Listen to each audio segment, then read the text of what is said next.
आप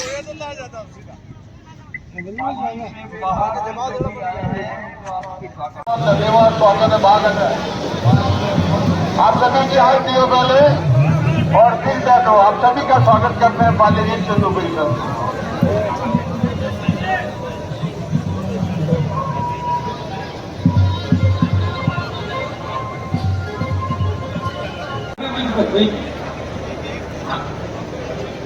इस पूरे कार्यक्रम की भूमिका जिसने बनाई है और गुजरात से हैं हमारे इस प्रांत के और संकल्प आगे के वक्ता हमारे सामने विषय रखेंगे।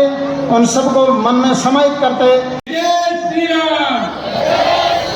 हमारे अगला संघनाथ का ये आयोजन हिंदू राष्ट्र भारत की, हिंदू राष्ट्र भारत की, भारत माता।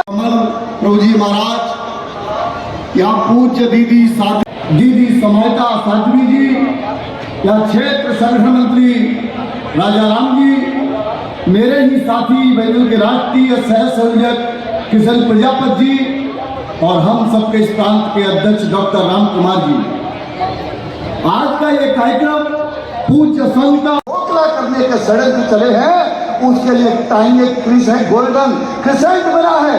अफगानिस्तान, पाकिस्तान और ईरान, इन मार्गों से भारत के अंदर नशा बड़े पैमाने पर भेजा जा रहा है। लाओस, थाईलैंड, म्यांमार, इनके द्वारा उत्पादित ये भारत के युवाओं में बड़े पैमाने पर भेजा जा रहा है ताकि भारत का युवा खोखला हो जाए स्मैक के नशे से, कोकीन के नशे से, हीरोइन के नशे से। चरस, गांजा, सॉल्यूशन जैसी चीजें बच्चे आज ब्रेड में खा रहे हैं, आयोडेक्स जैसी चीजें, आज दर्द निवारक गोलियां, डीएन जैसी गोलियां आज हमारे सामने सूखे जब कोई संकट आता है तो उठकर कोई खड़ा हो जाता है। आज बजरंग दल ने संपूर्ण देश में अपनी कमर कस ली है और वो आज का दिन है 21 सितंबर से नशा मुक्त युवा और विकसित भारत का शंखनाद इसी पंडाल से हो रहा। सबको मालूम है इसी देश के अंदर 1990 में संकल्प लिया था, हमने कहा था रामलला हम आएंगे, मंदिर वही बनाएंगे और आप सब जानते हो 6 दिसंबर 1992 गीता जयंती के दिन जम्मू कश्मीर से लेकर कन्याकुमारी और सोमनाथ तस्मै श्री गुरु अपने बिजनेस के लिए ऐसे पास के माध्यम से कोई मुसलमान लगातार हमारे कार्यक्रम में आता है। पिछले पद्मावती की, छत्रपति वीर शिवाजी की, मीराबाई सा की, धौरानी धरती की आवाज नहीं आ रही। 15 दिन के पखवाड़े में आपने श्राद्ध किया, पितरों को स्मरण किया, पितरों के निमित्त भोजन कराया। आज आपके पितरों का आशीर्वाद बरस रहा है।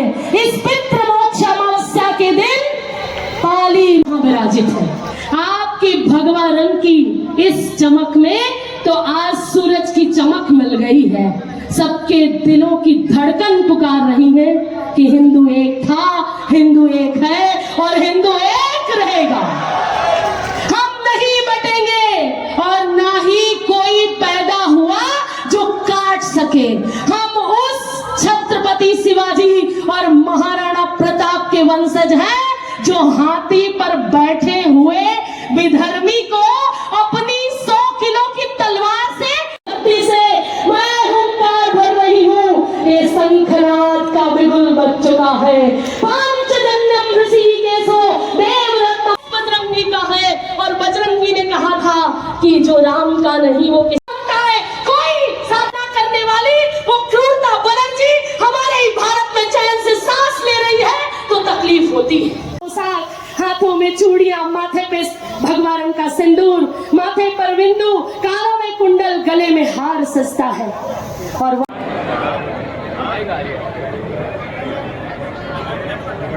का अंतिम लक्ष्य नहीं।